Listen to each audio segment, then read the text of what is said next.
My world shattered with the force of 6 words. Your daughter is in intensive care. The sterile hospital air stung my lungs as the receptionist's voice echoed in my head. Just 30 minutes earlier, I'd been wheeling my suitcase through my front door, still carrying the scent of European cafes and Mediterranean breezes, expecting to surprise Olivia with Parisian chocolates and Italian leather. Instead, I found an unopened envelope from Northwestern Memorial Hospital leaning against my doorframe, collecting dust for days. How long has she been here? I gripped the counter, knuckles white, jet lag forgotten, as adrenaline surged through my veins. Mrs. Thompson was admitted 6 days ago following a severe auto accident. The receptionist's professional detachment only heightened my growing panic. The ICU is on the 4th floor. 6 days. My only child had been fighting for her life for 6 days, and I'd been taking selfies at the Trevi Fountain, oblivious. The elevator ride to the 4th floor stretched into an eternity. My mind raced with questions that grew more frantic by the second. Why hadn't Blake called me? I'd left my international contact information with both of them. Had something happened to him too? The ICU doors whispered open, revealing a nurse's station where a middle-aged woman looked up from her computer. "I'm Rebecca Harrison," I said, my voice surprisingly steady despite the earthquake inside me. "My daughter, Olivia Thompson, is here. I just found out." Recognition flashed in the nurse's eyes. Linda, according to her badge. "Mrs. Harrison, we've been trying to reach family members all week." Her voice held a note that sent ice through my veins. "Your daughter's condition has been critical since admission." "Where's her husband?" I demanded. "Blake should be here. He should have called me immediately." Linda's eyes flicked toward a colleague before returning to mine. "Mr. Thompson was here briefly during admission. He signed the initial paperwork but hasn't returned since. We've called him multiple times regarding medical decisions." The floor seemed to tilt beneath me. "That's impossible," I whispered, though something cold and certain was already forming in my gut. He wouldn't just leave her.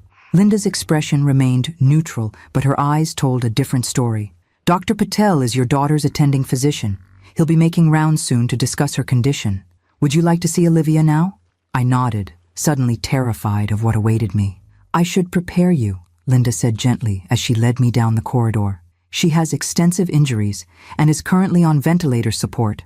Nothing, not her warning, not my decades of professional composure, not the countless crisis management situations I'd navigated in my career, could have prepared me for the sight that greeted me when we entered room 412. My beautiful, vibrant Olivia lay suspended in a web of medical technology. Tubes snaked from her mouth, her arms, disappearing beneath the thin hospital blanket. Her face, the face I'd memorized from her first newborn moments, was swollen beyond recognition, mottled with deep purple bruising. A surgical dressing covered the right side of her head where they'd clearly operated. Casts encased her left arm and right leg, elevated slightly on pillows. The steady beep of heart monitors and the rhythmic whoosh of the ventilator were the only sounds in the room. "Olivia," I choked out, carefully taking her unbandaged hand. Her skin felt cool beneath my fingers, nothing like the warm, animated daughter who hugged me fiercely before my vacation. "I'm here, baby. Mom's here now." Linda checked various monitors with practiced efficiency. "She's been stable for the past 48 hours, which is a positive sign. The neurosurgery team successfully reduced the intracranial pressure from her head trauma." "What exactly happened?" I managed to ask, not taking my eyes from Olivia's face, searching for any flicker of response to my voice. According to the police report, her husband was driving. The vehicle was traveling at approximately 90 miles per hour when it lost control and hit a concrete divider. Linda's clinical description couldn't mask the horror of what she was saying. "Your daughter wasn't wearing a seatbelt. She was partially ejected through the windshield." My knees buckled. Linda guided me quickly to the chair beside the bed. "And Blake?" I asked, a strange calm descending over me as something primal began to replace shock. "Was he injured?" "Minor lacerations and bruising. He was treated in the ER and released that same night." Released. The word hung in the air between us. Blake had walked away from the hospital, from Olivia, with scratches, while she lay shattered, fighting for every breath. "I'll need copies of all her medical records," I said, my voice dropping to the precise, measured tone that had made junior executives tremble during my 30-year career in finance. "And the police report." Linda nodded, seeming almost relieved by my composure. "I'll have everything prepared. And Mrs. Harrison?" It's good you're here. She needs an advocate right now. After she left, I leaned close to Olivia's ear, careful not to disturb any of the equipment keeping her alive. Listen to me, sweetheart. I'm not going anywhere. I'm going to find out exactly what happened, and I promise you, I will get answers. I squeezed her hand gently, hoping somewhere in the darkness of her unconsciousness, she could feel I was there. Then I pulled out my phone, the executive in me taking control while the mother in me fought back tears. The questions hammered in my mind with every beep of Olivia's heart monitor. Where was Blake? Why hadn't he called me? Why would he abandon his wife in this sterile room of machines and tubes? What could possibly be more important than being by her side? My fingers hovered over his contact. I'd start with a simple text.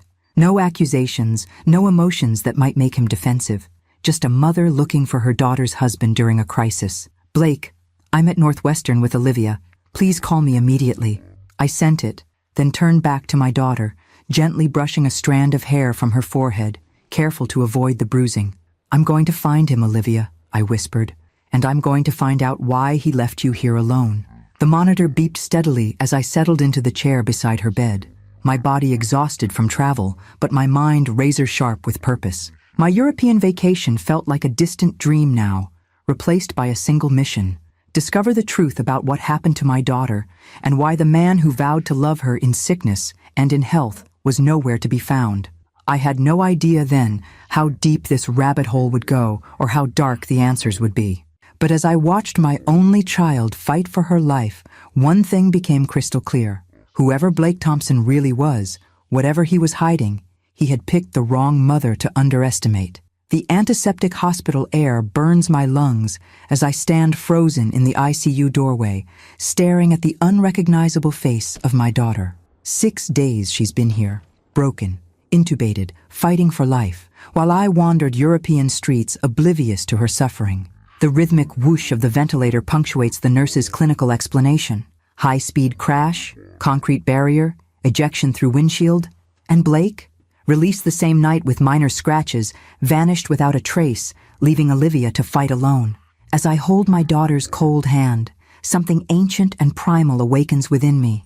The mother whose child lies wounded, the hunter whose target has revealed himself. Each beep of the heart monitor sharpens my focus. Each whoosh of the ventilator fuels my resolve. The questions multiply with every passing moment. Where is he? Why did he leave her? What could be more important than sitting vigil beside his broken wife? I don't have answers yet, but as I send that first text message to Blake, I make a silent vow to my unconscious daughter. I will find him. I will discover the truth, and if he has betrayed her trust, heaven help him when I do. 3 hours into my vigil at Olivia's bedside, Blake still hadn't responded to my message. Each passing minute crystallized my suspicion that something was deeply wrong. The husband who had tearfully promised to cherish my daughter, in sickness and in health, just 8 months ago, couldn't be reached while she lay fighting for her life. Dr.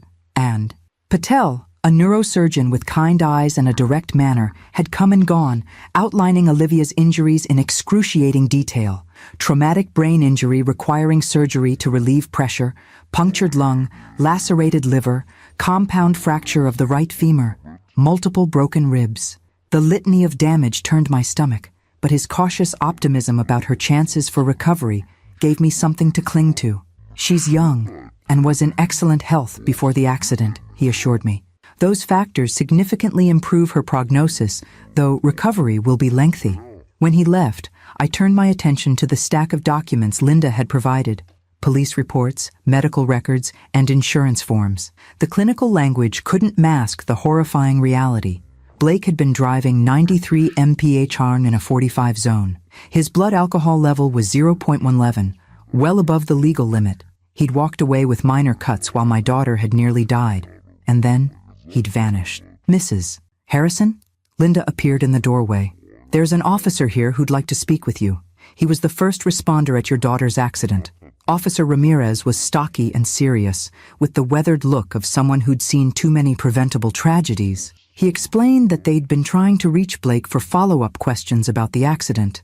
We have reason to believe Mr.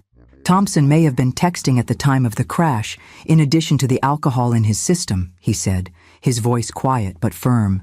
The impact angle suggests he wasn't watching the road for several seconds before collision. White-hot rage surged through me. Have you filed charges? We're building a case for reckless endangerment and possibly vehicular assault. His disappearance complicates matters. Officer Ramirez hesitated. Mrs. Harrison, do you have any idea where your son-in-law might be? I shook my head, then paused. Not yet, but I intend to find out. After he left, I returned to my methodical investigation.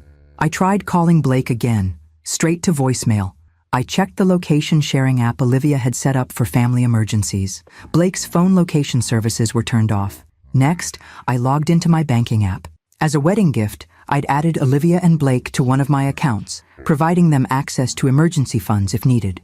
I scrolled through recent transactions, looking for any clue to Blake's whereabouts. What I found stopped my heart.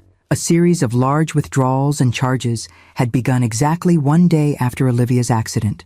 Hotel charges in Miami, restaurant bills exceeding $1,000, a yacht rental company, designer boutiques, cash withdrawals totaling over $15,000. While my daughter lay unconscious, her husband was on a spending spree in Miami. My hands trembling with rage, I opened Instagram and searched for Blake's account. He rarely posted, preferring to live life in the moment, as he always claimed. But perhaps his friends weren't so discreet. I didn't have to search long. Blake had been tagged in multiple photos posted just hours earlier by someone named Trent Lockwood. The images showed a luxury yacht filled with laughing people holding champagne flutes. Blake stood center frame in several shots, his arm around a bikini-clad woman who definitely wasn't my daughter. His face unmarked, except for a small bandage above his eyebrow, the only visible evidence of the crash that had shattered Olivia's body. The caption read, "Living the dream with the boys, 3 days in and no signs of stopping. Yacht life, Miami living, blessed. 3 days." He'd been partying for 3 days while Olivia fought for her life. I zoomed in on the images, studying details with cold precision. The yacht's name was visible in one shot, Seize the Day. The coastline of Miami provided the backdrop. In another photo, Blake held up a bottle of Dom Perignon, laughing into the camera. In that moment, something fundamental shifted inside me. The concerned mother searching for her daughter's missing husband vanished, replaced by the strategic executive who had built her reputation on dismantling opponents who underestimated her. I picked up my phone and called my personal banker, Timothy, who answered despite the late hour. "Rebecca, welcome back. How was Europe?" "Timothy, I need emergency assistance," I cut in, my voice deadly calm. "I need to freeze all accounts that Blake Thompson has access to. Immediately. Credit cards, checking, savings, everything." Timothy's tone shifted instantly to professional concern. "Of course. May I ask what's happened?" "My daughter is in intensive care after a car accident where Blake was driving drunk. He's abandoned her and is currently spending her money on a yacht in Miami with another woman." The stunned silence lasted only a moment before Timothy's keyboard clicked rapidly in the background. "I'm implementing the security protocols now. All shared accounts will be frozen within minutes. His cards will be declined on the next attempt to use them. Thank you." I hesitated, then added, "And Timothy, I need to know exactly when he tries to use those cards and his reaction when they're declined. I'll personally monitor the accounts and alert you immediately of any attempts," he promised. "Rebecca, I'm so sorry about Olivia. Is there anything else I can do?" I glanced at my daughter's still form, the ventilator breathing for her, tubes and wires connecting her broken body to machines that kept her alive. "Yes," I said quietly. "I need you to compile a complete financial history of every transaction Blake has made since marrying Olivia. Every purchase, every transfer, every withdrawal. I need to know exactly what he's done with my daughter's money." "I'll have it for you first thing tomorrow," Timothy assured me. After hanging up, I turned back to Olivia, taking her hand gently in mine.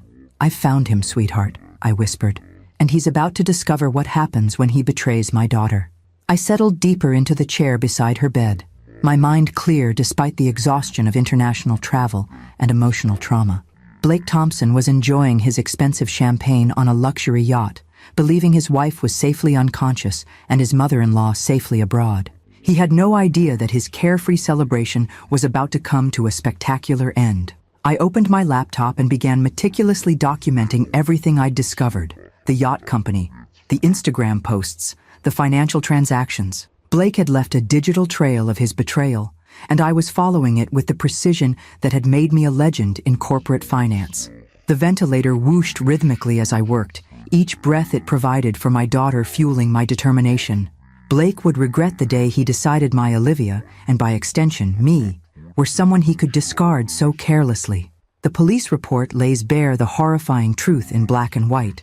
Blake was drunk, speeding, possibly texting when he crashed. But that betrayal pales compared to what I discover next. While Olivia fights for life, her husband is living it up on a Miami yacht, his arm around another woman, champagne flowing freely as he spends my daughter's money. The Instagram photos tell the story his absence tried to hide. Blake hasn't been missing. He's been celebrating. With cold, methodical precision born from decades in the financial world, I make one call that will shatter his carefree paradise. As I freeze every account he has access to, I stare at my daughter's broken body and make a silent promise. This is just the beginning of what I'm about to take from him. The champagne in his glass right now? It's the last he'll enjoy at my daughter's expense. In minutes, his cards will be declined, his access terminated, his borrowed luxury evaporated into Miami's humid air. And he won't know yet that the architect of his downfall is sitting in a hospital room 1,500 miles away, just getting started. Exactly 57 minutes after I froze the accounts, my phone rang. Blake's name flashed on the screen, and I allowed myself a small, cold smile before answering. Rebecca Harrison, I answered calmly, as if this were any business call. Rebecca, what the hell is going on? Blake's voice was slurred, the background noise suggesting he was still on the yacht. My cards are being declined. All of them. Are they? I kept my tone mild, almost curious. How inconvenient for you. Did you do this? Confusion gave way to accusation. You can't just... I'm sitting beside Olivia's hospital bed, I interrupted, each word precise as a surgical instrument. She's on a ventilator, Blake. Do you know what that means? A machine is breathing for her because she can't do it herself. Silence fell on his end, broken only by distant laughter and music. I can explain, he finally managed, his voice dropping to a conspiratorial whisper. This trip, it's not what it looks like. I needed to clear my head after the accident. The trauma of it all. Spare me, I cut in. I've seen the Instagram photos. Your trauma looks remarkably like a champagne-soaked party with another woman on your arm. Those are just friends. Officer Ramirez is looking for you, I continued, as if he hadn't spoken. Something about driving under the influence, reckless endangerment, possibly vehicular assault. He seems very interested in speaking with you. The background noise suddenly diminished, as if he'd moved to a quieter location. When he spoke again, his voice had changed, harder, less charming, with an edge I'd never heard before. Listen to me carefully, Rebecca. You need to unfreeze those accounts right now. I have expenses to cover here. Expenses, I repeated, letting the word hang in the air between us. Like the $15,000 in cash withdrawals, or the yacht rental, or perhaps the $3,000 dinner last night? His sharp intake of breath told me he hadn't expected me to know the details. You've been monitoring my spending? That's an invasion of privacy. A laugh escaped me. Short, harsh, entirely without humor. Privacy?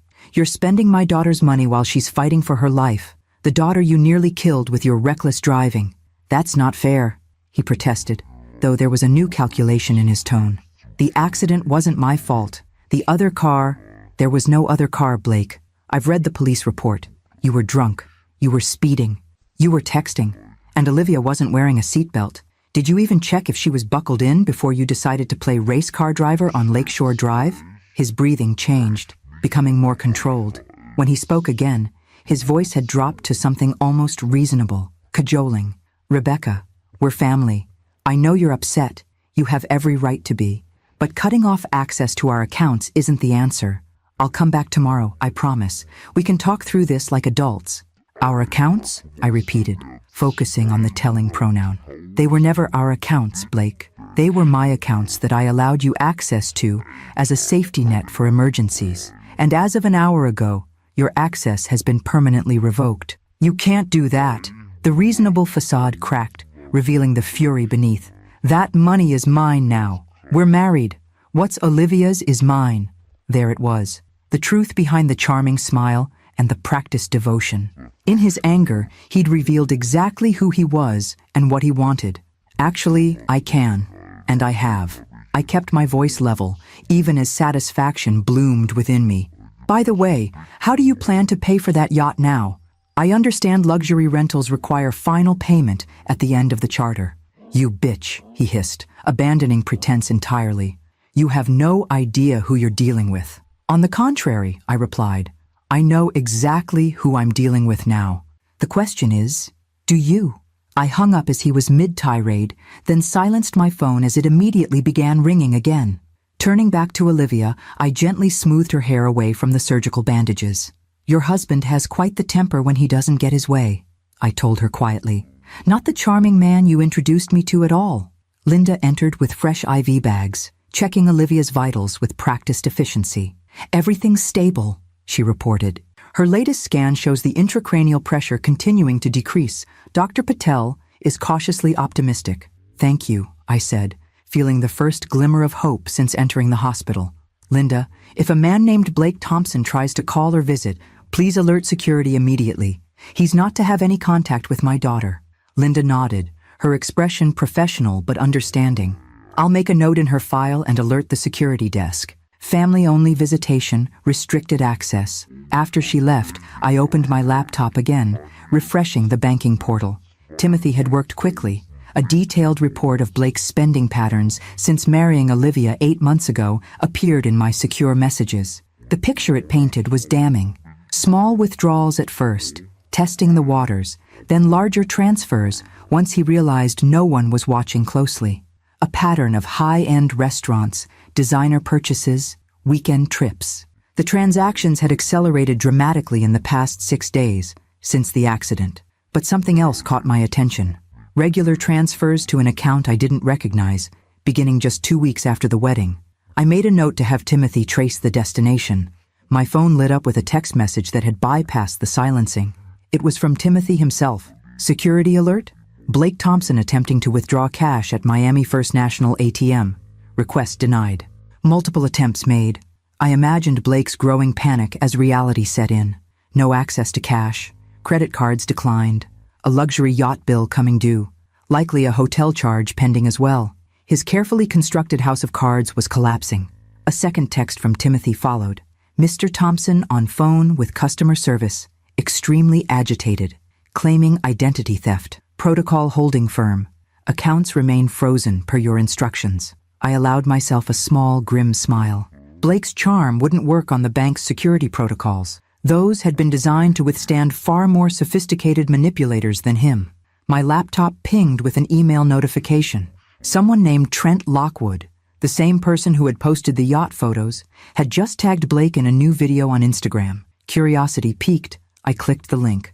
The video showed Blake in what appeared to be the yacht's main cabin, screaming into his phone, face contorted with rage. The caption read, "When the cards get declined and the party's over, someone's in trouble. Her meltdown on champagne problems." I watched, cold satisfaction spreading through me as Blake threw what could only be described as a tantrum, hurling a champagne glass against a wall while whoever was filming laughed in the background. "So much for the devoted husband act," I murmured to Olivia. "Your friends are documenting your complete meltdown for social media, Blake. Not a good look." I downloaded the video, adding it to my growing file of evidence. Then I sent a quick message to Officer Ramirez, letting him know that Blake Thompson could be found on a yacht called Seize the Day in Miami.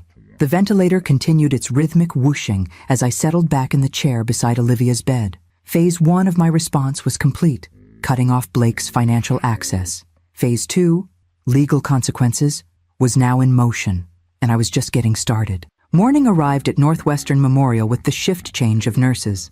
I dozed intermittently in the recliner beside Olivia's bed, waking at every change in the rhythm of her monitors, every entrance of medical staff checking vitals. Linda finished her night shift with a gentle update.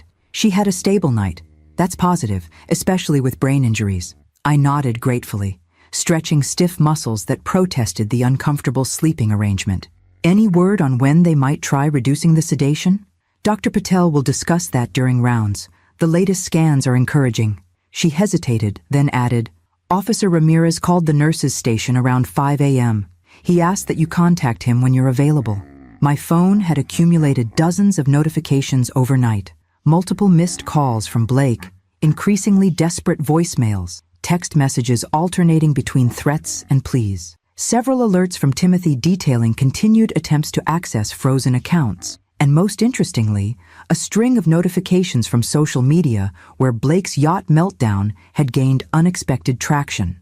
After freshening up in Olivia's private bathroom and obtaining blessed coffee from the nurse's lounge, I called Officer Ramirez. "Mrs. Harrison," he answered promptly. "I wanted to update you on the situation with your son-in-law." "You found him?" I asked, stepping into the hallway to avoid disturbing Olivia. "Miami-Dade police made contact with Mr. Thompson last night aboard the yacht you identified. They were unable to detain him on our charges immediately due to jurisdictional procedures, but they did inform him he's wanted for questioning in Chicago, so he's still free," I stated flatly. "For now. But there's been a development." Ramirez's voice took on a note of satisfaction. "It seems Mr. Thompson was unable to pay for his yacht charter. When the company attempted to process his card for the final payment this morning, it was declined. All his alternative payment methods were similarly rejected." I allowed myself a small smile. How unfortunate for him. "Indeed, the charter company has filed charges for theft of services. Miami-Dade is now actively looking for him again, as he apparently left the marina sometime during the night. So he's on the run," I concluded. "It appears so. We flagged his passport in case he attempts to leave the country, though that seems unlikely given his financial situation." Ramirez paused. "Mrs. Harrison, I should warn you, individuals in his position often attempt to contact family members for assistance. If he reaches out, he already has," I informed him, "multiple times. I have no intention of helping him evade responsibility." After ending the call, I returned to Olivia's bedside, updating her one-sided on recent developments as I'd been doing since arriving. The nurses had encouraged me to speak to her normally, explaining that many coma patients later reported awareness of conversations during their unconscious state. "Your husband is having a very bad morning, sweetheart," I told her, gently holding her uninjured hand. "Turns out luxury yachts expect payment. Who knew?" Dr. Patel arrived for morning rounds, bringing cautiously optimistic news. Olivia's latest brain scans showed reduced swelling. If the improvement continued, they planned to begin reducing her sedation tomorrow to assess her neurological function. "Recovery from traumatic brain injuries is rarely linear," he cautioned. "We need to prepare for a long road ahead with potential setbacks." "I understand," I assured him. "I'm not going anywhere." After he left, I opened my laptop to review Timothy's overnight report. He'd successfully traced the mystery account receiving regular transfers from Blake. It belonged to a Jennifer Sanderson in Tampa, Florida. The name meant nothing to me, but a quick social media search revealed a stunning brunette in her early 30s whose profession was listed as wellness consultant and lifestyle coach. More interesting was a photo from 6 months ago, 2 months after Olivia and Blake's wedding, showing Jennifer on a beach with a familiar figure. The caption read, "Weekend getaway with my love, secret rendezvous." The man's face wasn't visible, just his back as he gazed out at the ocean, but I recognized Blake's distinctive shoulder tattoo, the tribal design he claimed represented freedom and ambition. My blood ran cold. Blake hadn't just abandoned Olivia after the accident. He'd been betraying her all along. I was still processing this discovery when my phone chimed with a text from an unknown Miami number. "Rebecca, it's Blake. My phone died. We need to talk. This has all gone too far. I'm coming back to Chicago today. Please call me." I ignored it, focusing instead on composing an email to Timothy requesting everything he could find on Jennifer Sanderson. If Blake had been funneling my daughter's money to this woman, I wanted to know exactly how much and for how long. My phone chimed again. "I know you're reading these. Look, I screwed up, okay? But cutting me off completely is extreme. I need access to at least one card to get home to Olivia. Don't you want me there with her?" The audacity was breathtaking. After abandoning her for 6 days to party in Miami with another woman, likely one of many if Jennifer Sanderson was any indication, he was attempting to portray himself as the concerned husband desperate to return to his wife's side. A third message arrived. "If you don't help me, I'll have to explain to Olivia why her mother left me stranded without resources.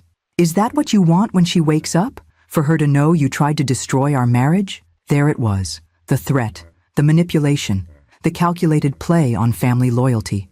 I could almost admire the technique if it weren't so transparent. My response was brief. Officer Ramirez is eager to speak with you about driving under the influence and reckless endangerment. I suggest you use your return to Chicago to visit the police station first. As for resources, perhaps Jennifer Sanderson in Tampa can help. His reply came instantly. Who the fuck is Jennifer? What are you talking about? I didn't bother responding. Instead, I forwarded our entire text exchange to Officer Ramirez, adding Jennifer Sanderson's information and the evidence of Blake's ongoing infidelity. The morning progressed with a steady stream of medical personnel checking Olivia's condition. Physical therapists moved her limbs gently to prevent muscle atrophy. Respiratory specialists adjusted ventilator settings. Each interaction reinforced the severity of her injuries and the long recovery ahead. Recovery that Blake had clearly had no intention of supporting until his financial access was cut off. Shortly after noon, Timothy called with another update. Rebecca, Blake Thompson just tried to use his secondary credit card, the one he kept in Olivia's name but that you weren't aware of until yesterday. And? I prompted, stepping into the hallway again. We froze that one too, of course. But here's the interesting part. He was attempting to purchase a one-way ticket to Cancun, Mexico, not Chicago. So much for his text about rushing back to Olivia's side. Can you send me the details? Already done. I've also taken the liberty of alerting the airline's security team, since using Olivia's credit card while she's incapacitated constitutes potential fraud. Thank you, Timothy, I said, genuine appreciation in my voice. You've gone above and beyond. It's the least I can do. My sister went through something similar with her ex-husband. His voice hardened slightly. Men who take advantage of women deserve everything that's coming to them. After ending the call, I stood in the hospital hallway, watching medical staff hurry past. Blake wasn't just a neglectful husband who'd made a terrible mistake. He was actively attempting to flee the country, using my daughter's credit to escape the consequences of nearly killing her. The phone in my hand buzzed with yet another message from Blake, this one reverting to threats. You've made a serious mistake. I have rights to that money as Olivia's husband. My lawyer will destroy you for this financial interference. I smiled grimly at the empty threat. In my 30-year finance career, I'd faced down corporate raiders and hostile takeovers from men far more powerful and sophisticated than Blake Thompson. His legal posturing was as empty as his promises to Olivia had been. Returning to my daughter's room, I found Linda preparing to end her shift. Dr. Patel ordered another scan for this afternoon, she informed me. If the results continue to show improvement, they'll begin weaning the sedation tomorrow morning. Thank you for everything, Linda, I said sincerely.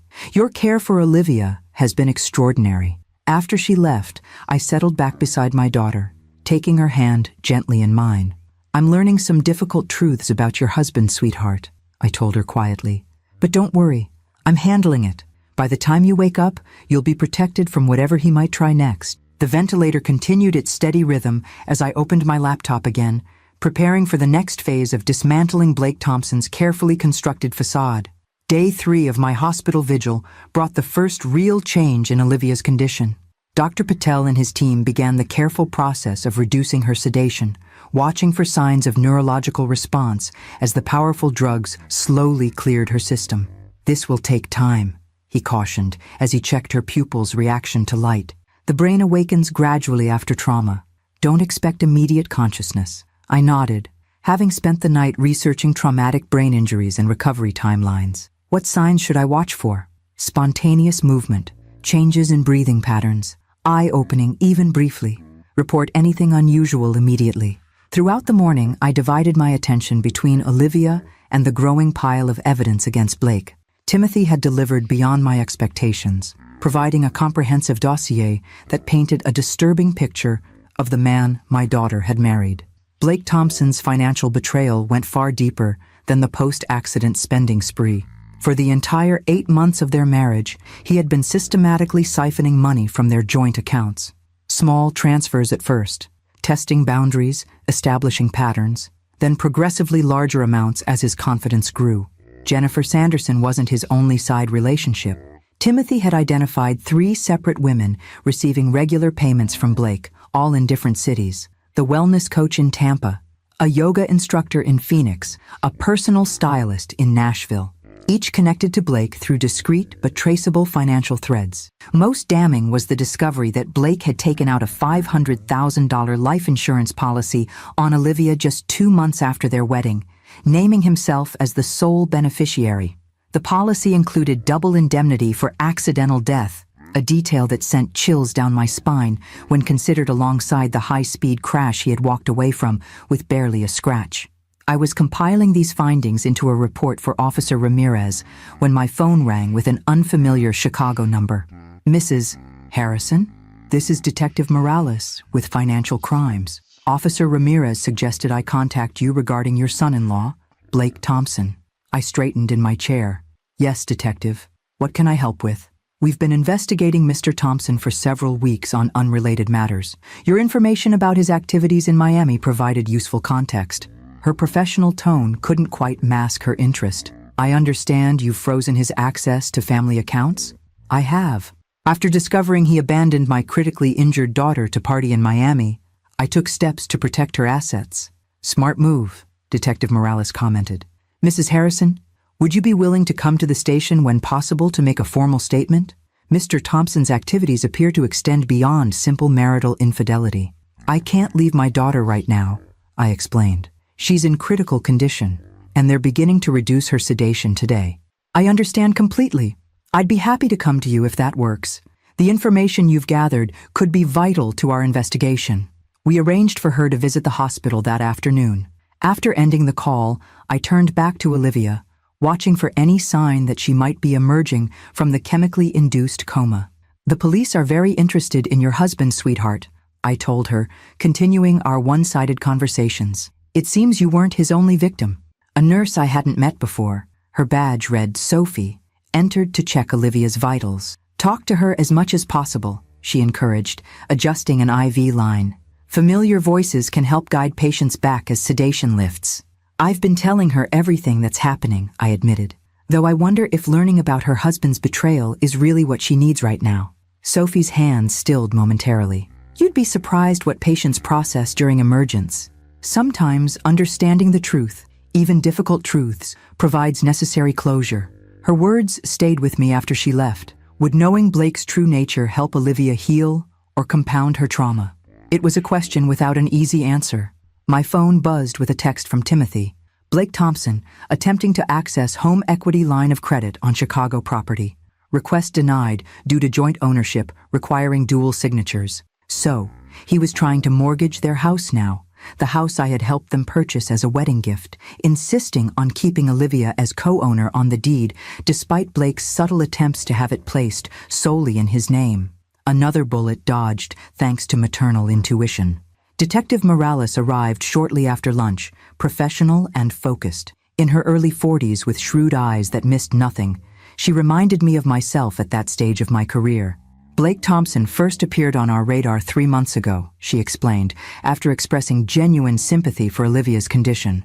A previous girlfriend filed a complaint alleging he had opened credit accounts in her name without permission.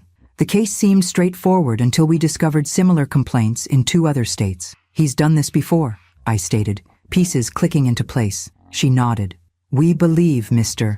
Thompson targets women with assets or good credit, establishes relationships, then systematically exploits their finances. Your daughter appears to be his latest victim, though the vehicle accident adds a disturbing new dimension.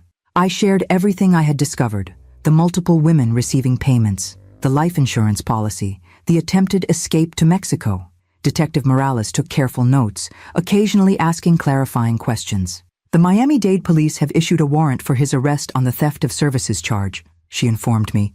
Once apprehended, we can extradite him to face charges here in Chicago. What about the accident? I asked. Olivia nearly died because of his reckless driving. Officer Ramirez is building that case separately. The blood alcohol evidence combined with the speed and texting creates a strong foundation for serious charges. She hesitated. Mrs. Harrison, given the life insurance policy and the pattern of behavior, we're also investigating whether the accident was entirely accidental. The implication hung in the air between us. Had Blake deliberately caused the crash hoping to collect on Olivia's insurance? The thought was almost too monstrous to contemplate. You think he tried to kill her? I said flatly. We're exploring all possibilities. Detective Morales replied carefully. The policy, his immediate abandonment of the scene, the attempt to flee the country, these raise serious questions. After she left, I sat beside Olivia, processing this darker possibility. The ventilator continued its steady rhythm, though the doctors had adjusted the settings as they monitored her ability to initiate breaths independently. I knew something was off about him from the beginning, I told her quietly. But I never imagined anything like this. I'm so sorry I didn't protect you better. A slight twitch of Olivia's fingers against mine sent my heart racing. I watched intently, wondering if I'd imagined it when it happened again. A definite, if weak, pressure against my hand. Olivia? I leaned closer, squeezing her hand gently. Can you hear me, sweetheart? No further response came, but I immediately alerted the medical team. Dr. Patel confirmed it was a positive sign, though he cautioned against expecting too much too soon. The journey back from brain injury is measured in small victories, he reminded me. This is a good sign, but patience remains essential. That evening, as I prepared for another night in the uncomfortable recliner, my phone rang with a number I didn't recognize. Thinking it might be related to the investigation, I answered. Mrs. Harrison? A woman's hesitant voice came through. You don't know me, but I think we need to talk about Blake Thompson. Who is this? I asked, instantly alert. My name is Melissa Winters. I was engaged to Blake 2 years ago, before he met your daughter. Her voice trembled slightly. I just saw his meltdown video going viral online, and I recognized him immediately, though he used a different name when I knew him. I sat up straighter. I'm listening. The police never believed me when I tried to report what he did. Maybe they'll believe you. She took a deep breath. Mrs. Harrison, Blake isn't just a cheater and a thief. He's dangerous. And if what I'm reading online about your daughter's accident is true, then history is repeating itself in the worst possible way. What do you mean? I asked, though a terrible suspicion was already forming. 2 years ago, Blake, or Jason, as I knew him then, took out life insurance on me. 3 weeks later, he was driving when we had a serious accident. I was hospitalized with multiple injuries. He walked away without a scratch. Cold certainty settled in my chest. And then, he disappeared. Yes, along with my savings and everything else he could access. The police called it an unfortunate accident, and Blake's behavior morally reprehensible, but not criminal. Bitterness colored her voice. I've spent the past 2 years rebuilding my life and credit. Melissa, I said, my executive mind already calculating the implications of this new information. Would you be willing to speak with the detectives investigating Blake? Your experience could be crucial evidence. That's why I'm calling. I saw the news about your daughter, and I couldn't stay silent this time. Not if he's hurt someone else the same way. After getting her contact information and connecting her with Detective Morales, I returned to Olivia's bedside with renewed determination. Blake Thompson hadn't just betrayed my daughter. He had potentially tried to kill her as part of a pattern of predatory behavior targeting women. The small pressure of Olivia's fingers against mine earlier took on new significance. She was fighting her way back to a world where her husband was not who she thought he was, where the life she had built was constructed on lies. I would make sure she didn't face that reality alone, and I would ensure that Blake Thompson never had the opportunity to harm another woman again. Outside the hospital window, Chicago's lights glittered against the night sky as I settled in for another vigil beside my daughter. The battle for justice had just gained powerful new ammunition, and for the first time since finding Olivia in the ICU, I felt absolute certainty that Blake would pay for what he had done, not just to Olivia, but to all the women whose lives he had systematically destroyed. Squeeze my hand if you can hear me, Olivia. 5 days after my return, my daughter's eyelids fluttered in response to my voice. The medical team had been gradually reducing her sedation, and signs of consciousness had been increasing.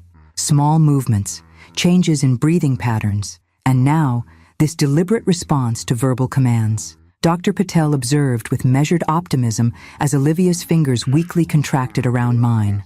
Excellent, he noted, making an entry in her chart. Purposeful movement is a very positive indicator. We'll proceed with removing the ventilator today if her respiratory parameters remain stable. The rush of emotion nearly overwhelmed me. After days of uncertainty, watching machines breathe for my child, this simple gesture, squeezing my hand, felt miraculous. As the doctor left, my phone vibrated with a text from Detective Morales. Thompson located and detained in Key West, attempting to board private boat to Bahamas, being held for Miami-Dade charges first, then extradition to Chicago. Will update when transfer scheduled. Blake's desperate flight had ended. After the yacht incident and credit freeze, he had apparently convinced someone to drive him to Key West, where he'd attempted to bribe a fishing boat captain to take him to the Bahamas. The captain, recognizing him from news reports about the viral meltdown video, had alerted authorities. "They've caught him, Olivia," I told her, continuing our one-sided conversations that now seemed increasingly likely to be heard. "Blake won't hurt you or anyone else again." Throughout the day, Olivia showed more signs of emerging consciousness. By evening, the respiratory team successfully removed the ventilator, replacing it with supplemental oxygen delivered through a nasal cannula. Watching her breathe independently for the first time in nearly 2 weeks brought tears to my eyes. That night, as I dozed in the recliner beside her bed, a hoarse whisper woke me. "Mom?" I bolted upright to find Olivia's eyes open, confused but unmistakably aware. The moment I'd been praying for had arrived with stunning suddenness. "I'm here, sweetheart," I said, gently taking her hand. "You're in the hospital. You've been unconscious for almost 2 weeks." Her brow furrowed with effort. "Accident?" "Yes. The car crashed. Do you remember anything?" She closed her eyes, fatigue evident even after this brief exchange. "Blake. Driving fast. Arguing. Then nothing." They had been arguing. Another piece of the puzzle clicked into place. "Rest now," I soothed, pressing the call button for the nurse. "I'll be right here when you wake up." As medical staff rushed in to assess her awakening, I stepped into the hallway, emotion finally overwhelming my carefully maintained composure. My daughter was back. The road to recovery remained long, but this crucial first step filled me with renewed determination. Blake Thompson might have taken many things from Olivia, but he wouldn't take her future. Not while I had anything to say about it. I texted Detective Morales with the update, "Olivia awake and speaking. Remembers arguing with Blake before crash. Will update as she recovers more memories." Her reply came quickly. "Excellent news on both counts. Thompson being processed in Miami. Evidence mounting daily. We'll talk soon." Justice was coming, and Olivia was awake to see it served. He said I was holding him back. 3 days after regaining consciousness, Olivia's voice was stronger, though still raspy from the intubation. We sat in her hospital room, now modified for her improving condition. The head of the bed elevated, fewer monitoring wires, physical therapy equipment, ready for the beginning of her long rehabilitation process. "Blake kept talking about this big Miami real estate opportunity," she continued, her fingers absently tracing the edge of her blanket. "Someone he met at a networking event was offering him a partnership position. He wanted me to liquidate my investment portfolio to fund it." I kept my expression neutral, letting her tell the story at her own pace. Memories were returning in fragments, some clear, others hazy, all painful. "I refused," Olivia said, a flash of her inherent strength showing through. "I told him the numbers didn't add up, that I wouldn't risk our security on another one of his sure things. He got so angry, Mom. I'd never seen him like that before." "What happened next?" I prompted gently when she fell silent. "We were driving home from dinner. He'd been drinking, checking his phone constantly. I remember telling him to slow down." Her voice faltered. "He said something like, 'You never support me,' and then went even faster. I was scared. I remember reaching for my seatbelt. And then, nothing until waking up here." Each word confirmed what I'd pieced together through bank records, police reports, and witness statements. Blake had deliberately endangered Olivia when she refused to fund his latest scheme, possibly hoping for insurance money if the worst happened, certainly punishing her for standing in his way. "Sweetheart, there are some things you need to know about Blake," I began carefully.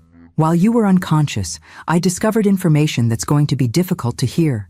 Over the next hour, I gently explained what I'd uncovered: the financial exploitation, the other women, the life insurance policy, his abandonment after the accident. I deliberately omitted Melissa Winter's experience for now, not wanting to overwhelm her with the suggestion that the crash might have been intentional. Olivia listened in silence, tears streaming down her face. When I finished, she stared out the window for several long moments. "I feel so stupid," she finally whispered. "How did I not see any of this?" "You're not stupid," I countered firmly.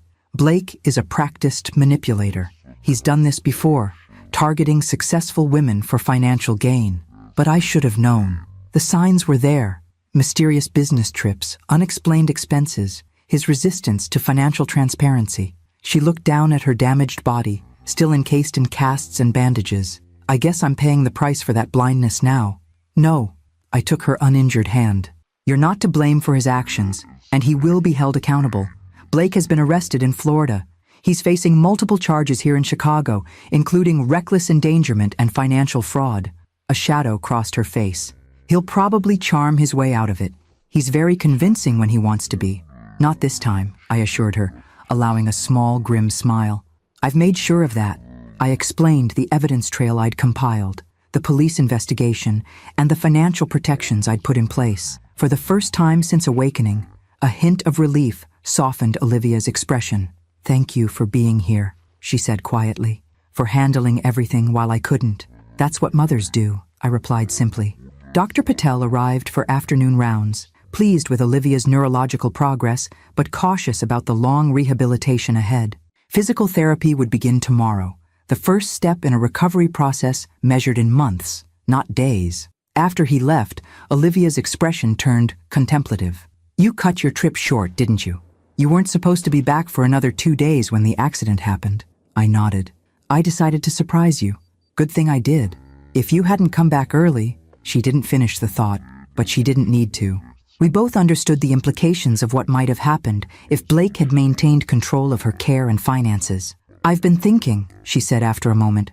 When they finally discharge me, I don't want to go back to the house. Too many memories there. You'll stay with me, I assured her. I've already started preparing the guest suite on the first floor, so you won't have to manage stairs during recovery. Relief washed over her features. What about the house? Blake's name is on the deed too. Actually, it isn't. I smiled at her surprised expression. Remember how Blake kept forgetting to sign those final ownership transfer papers? I insisted on keeping the property in your name until those documents were completed.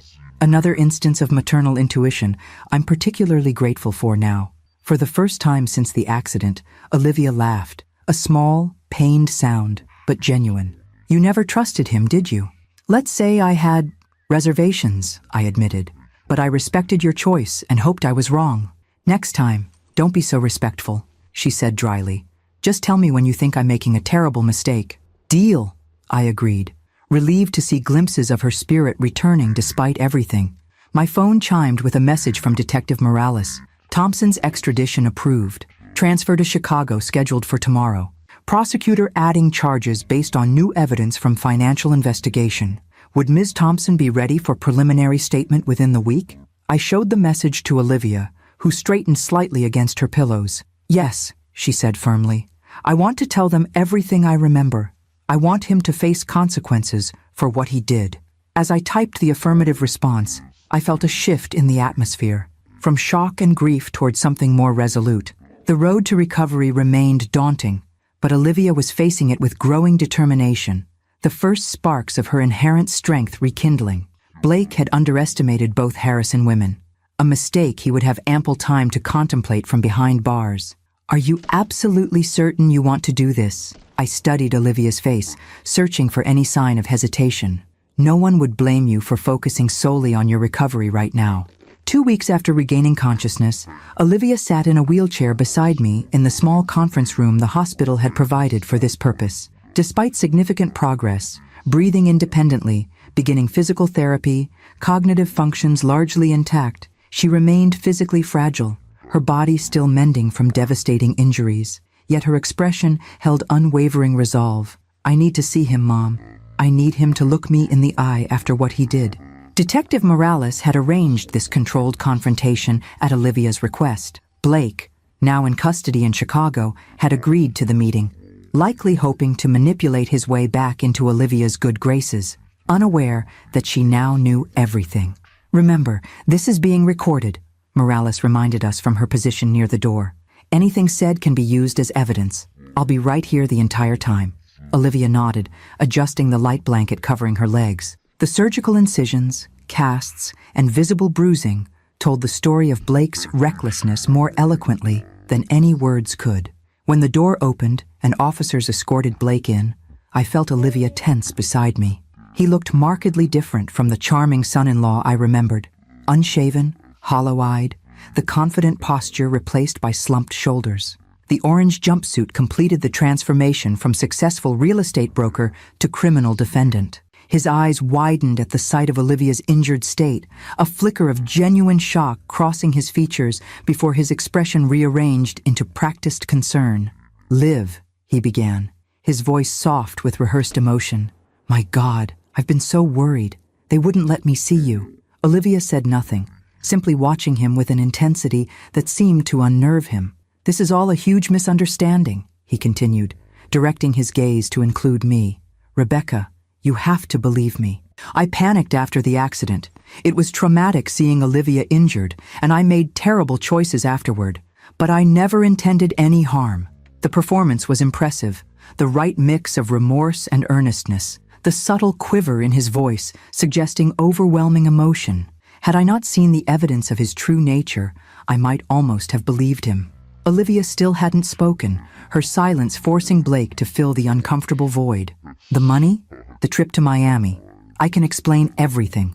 I was raising funds for your medical care, networking with potential investors who could help with the expenses." His expression turned pleading. "You know how much I love you, Liv. Everything I've ever done was for our future together." Finally, Olivia spoke, her voice quiet but steady.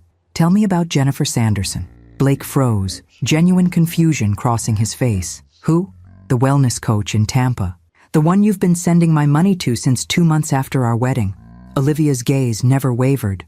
"Or maybe you'd prefer to explain the life insurance policy you took out on me without my knowledge." The mask slipped just for an instant before Blake attempted to recover. "Liv, these accusations are coming from a place of misunderstanding.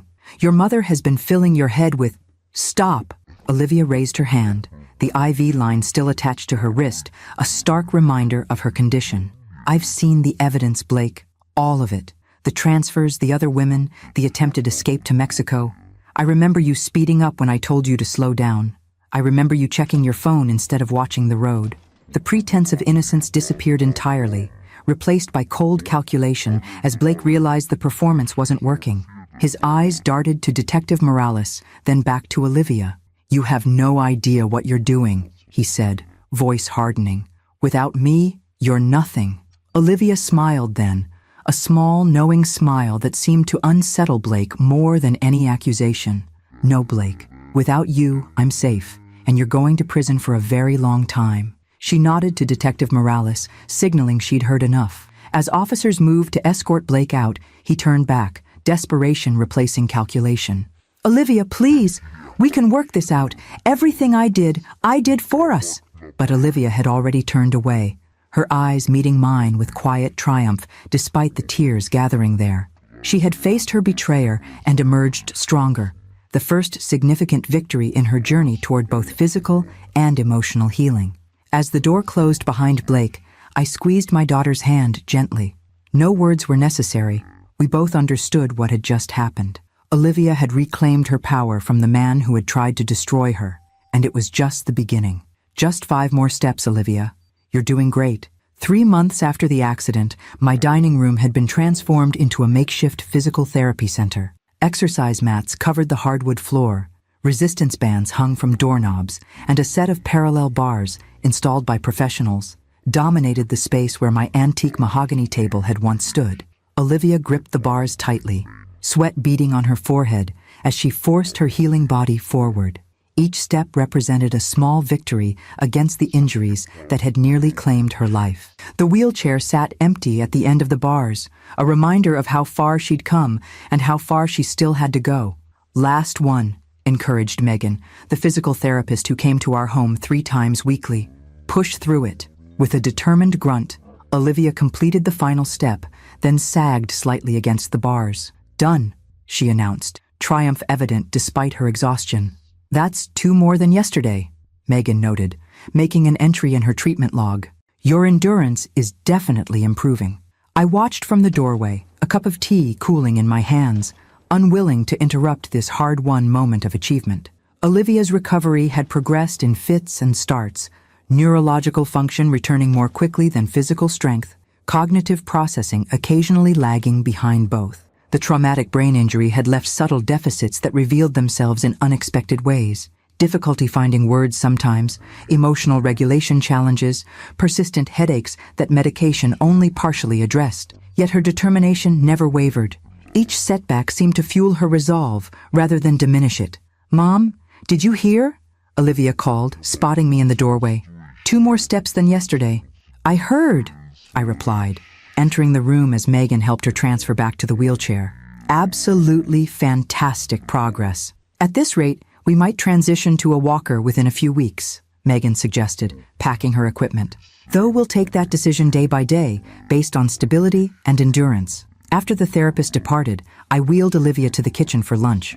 These ordinary moments, sharing meals, discussing news, planning small outings to the garden when weather permitted, had taken on profound significance. Each represented normalcy reclaimed from the chaos Blake had created. "Detective Morales called while you were in therapy," I mentioned, setting a plate of chicken salad before her. "Blake's legal team is pushing for a plea deal."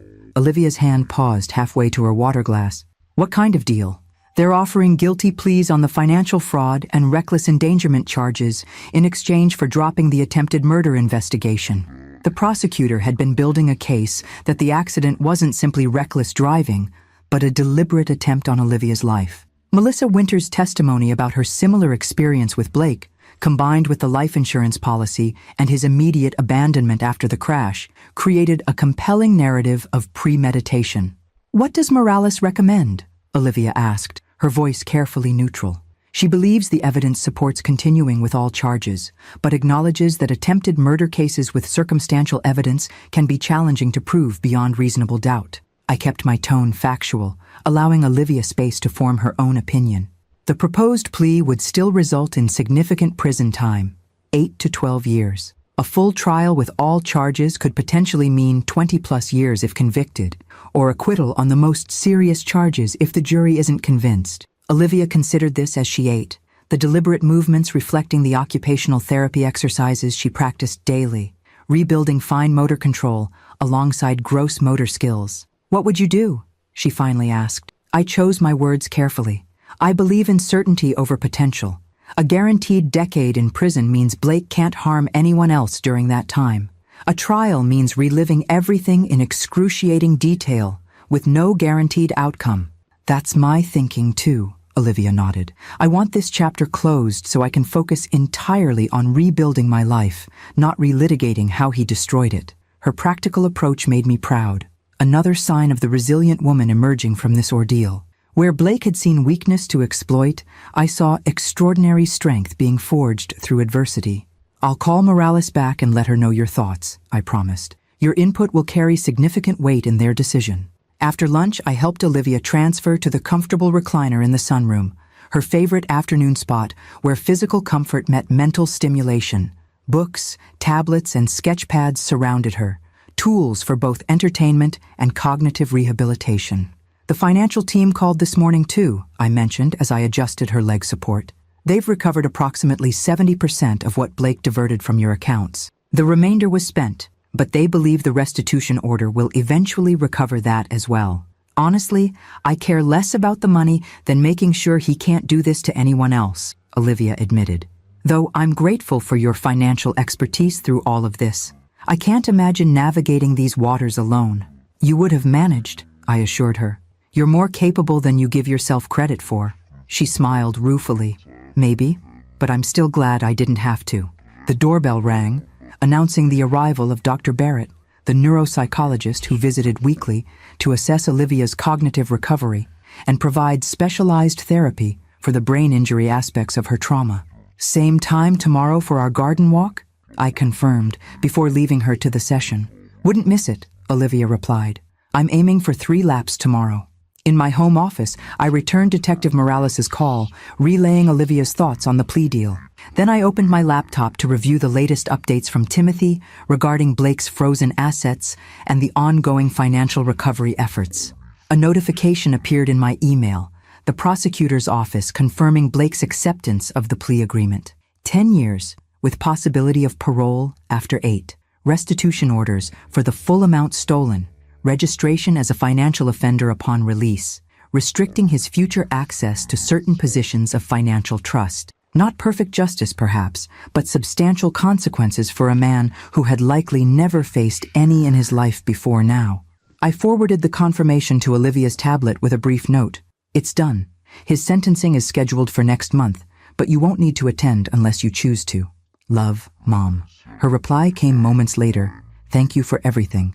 I choose to spend that day in physical therapy instead, investing in my future rather than his past. The wisdom in that response brought tears to my eyes. Despite everything Blake had done, the physical trauma, the financial abuse, the profound betrayal of trust, he had failed in his most fundamental aim.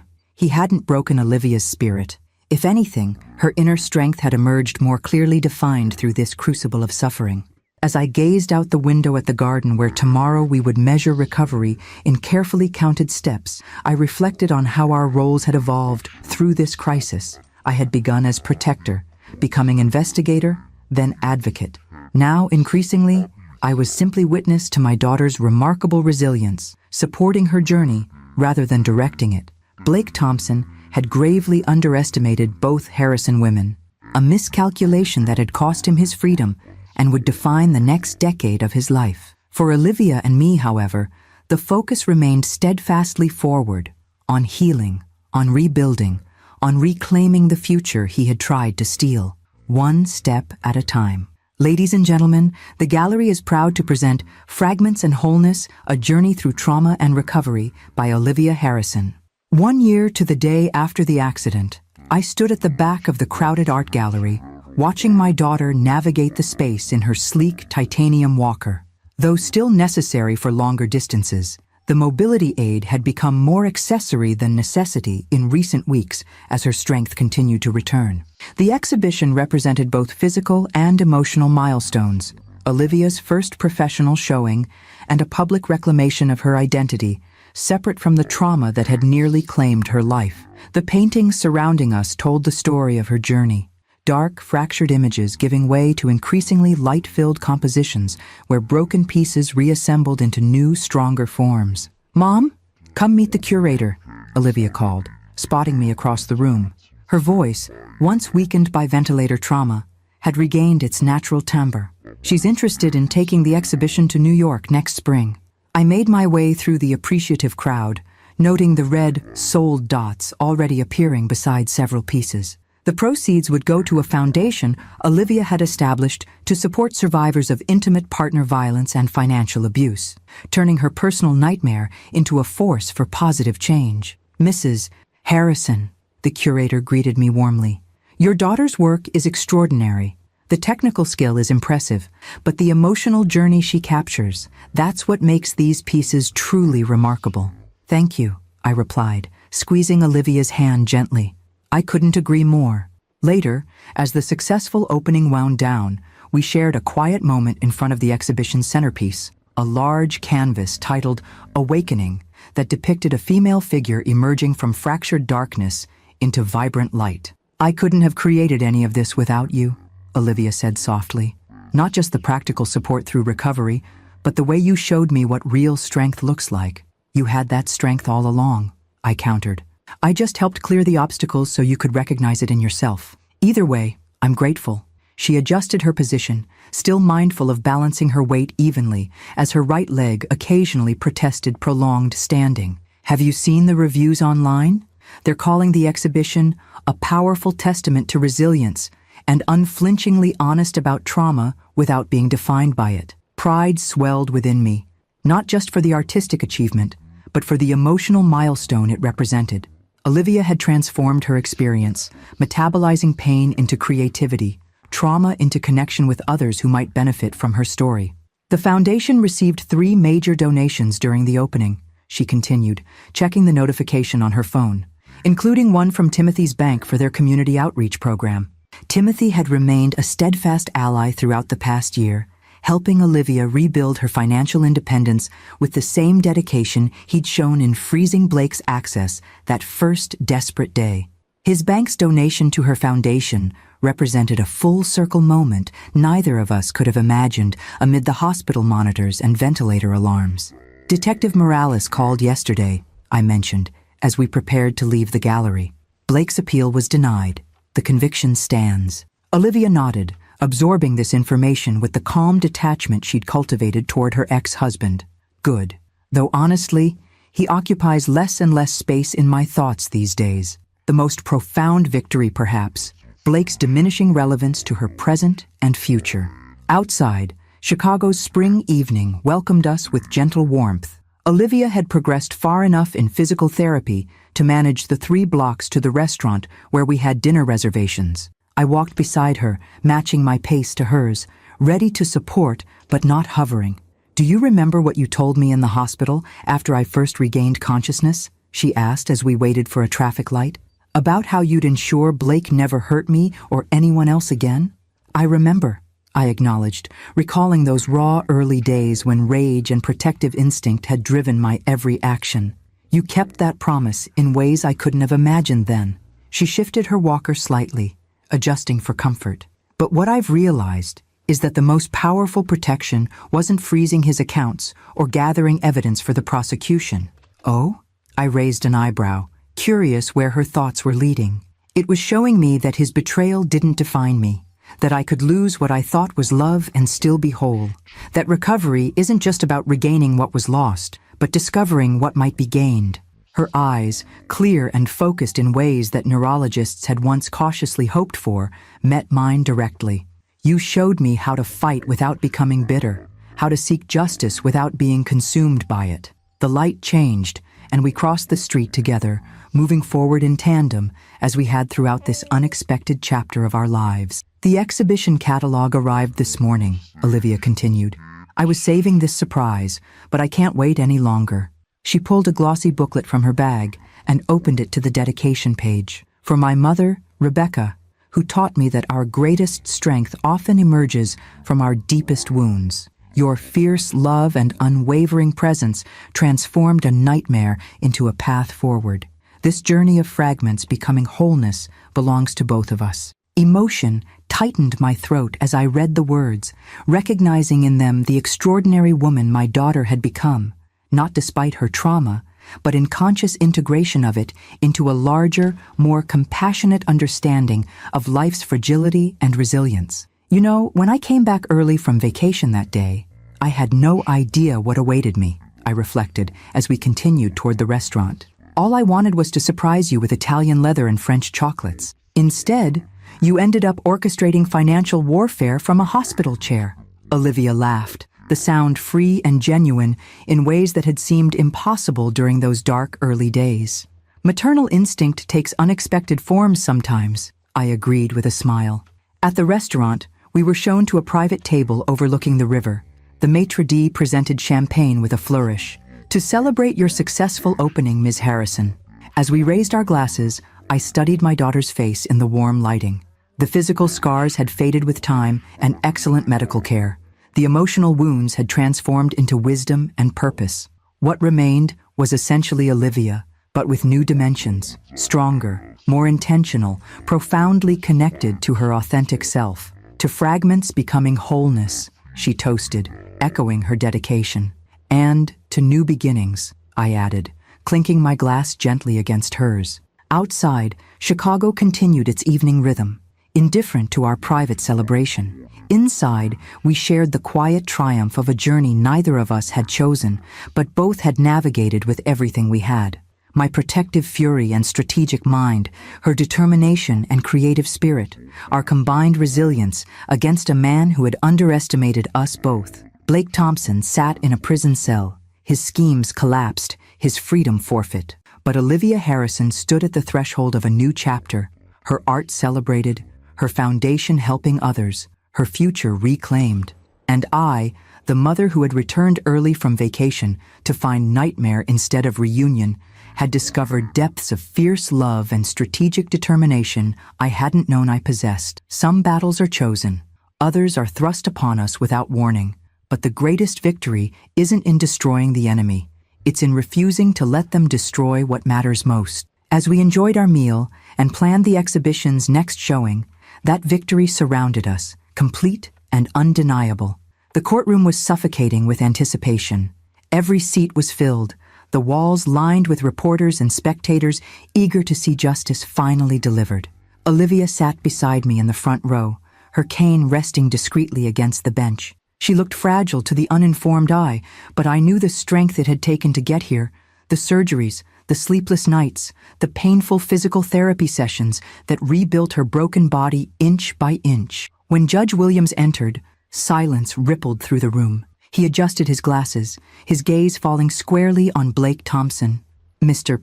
Thompson," he began, his voice resonant and deliberate, "this court has weighed overwhelming evidence of your crimes: fraud, identity theft, reckless endangerment, financial exploitation. You endangered your wife's life in a high-speed crash, abandoned her in the ICU, and attempted to profit from her suffering. These actions reveal a pattern of predation that this court cannot and will not excuse. Therefore, you are sentenced to 25 years in Stateville Correctional Center. You will be eligible for parole only after 15. The gavel struck like a gunshot. For a moment, Blake just sat there, frozen, as though he could not comprehend that his carefully constructed empire of lies had finally collapsed. His once polished face crumpled in disbelief. The cameras clicked wildly, capturing the instant a con man realized his con was over. Olivia's hand found mine. Tears glimmered in her eyes, not of weakness, but of release. She whispered, "It's really over." As we walked down the courthouse steps, the press swarmed us. "Mrs. Harrison, what's your message? Olivia, what do you want women watching to know?" Olivia paused, her cane tapping against the concrete, her voice steady and strong. "Don't ever ignore your instincts. Don't ever think you're powerless. And never let anyone convince you that you don't deserve better. If it happened to me, it can happen to anyone. But you can rise again." Applause erupted. The flash of cameras blurred into white light, but I could see it clearly. The spark of inspiration in women's eyes across the crowd. 18 months later, I entered a very different space, the visiting room at Stateville Correctional Center. The fluorescent lights hummed harshly, reflecting off scratched tables and bolted plastic chairs. Blake shuffled in, dressed in standard issue blue. His broad shoulders had shrunk. His once perfect hair was uneven. His trademark smile dulled and yellowed.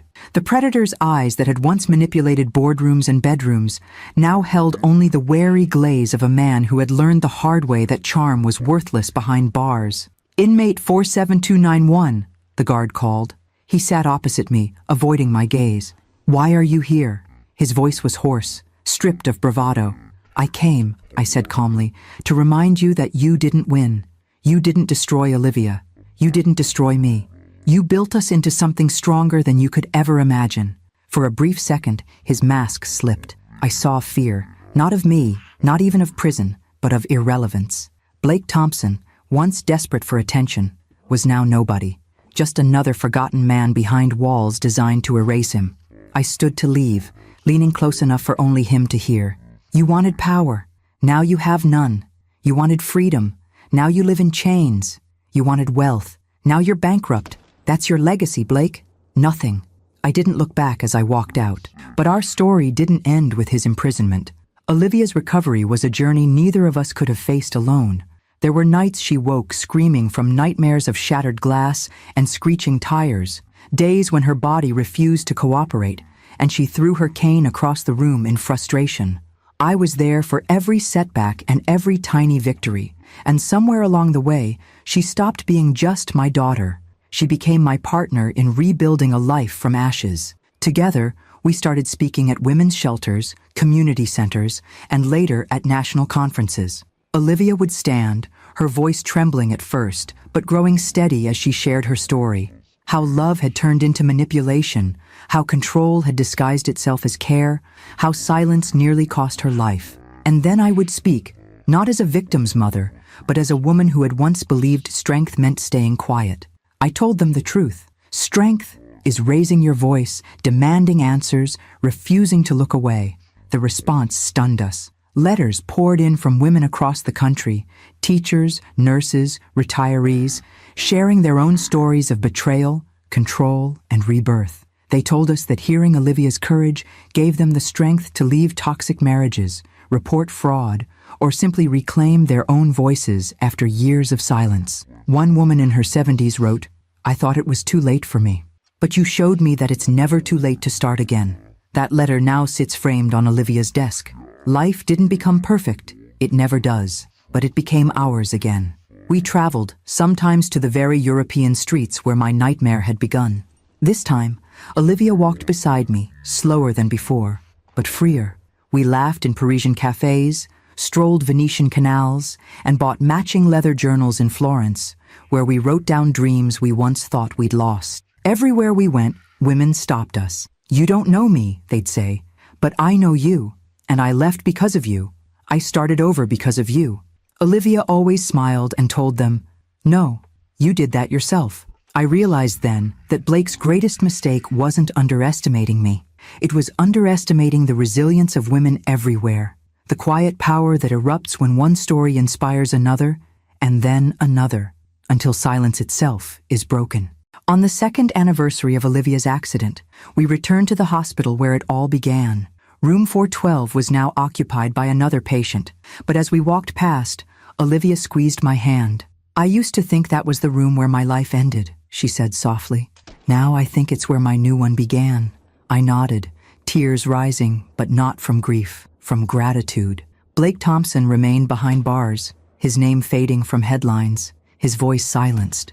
But our story, our truth, had taken on a life of its own, and as I looked at my daughter, alive, stronger, unbroken, I knew this was the ending women everywhere needed to hear. We survived, we rose, and so can you.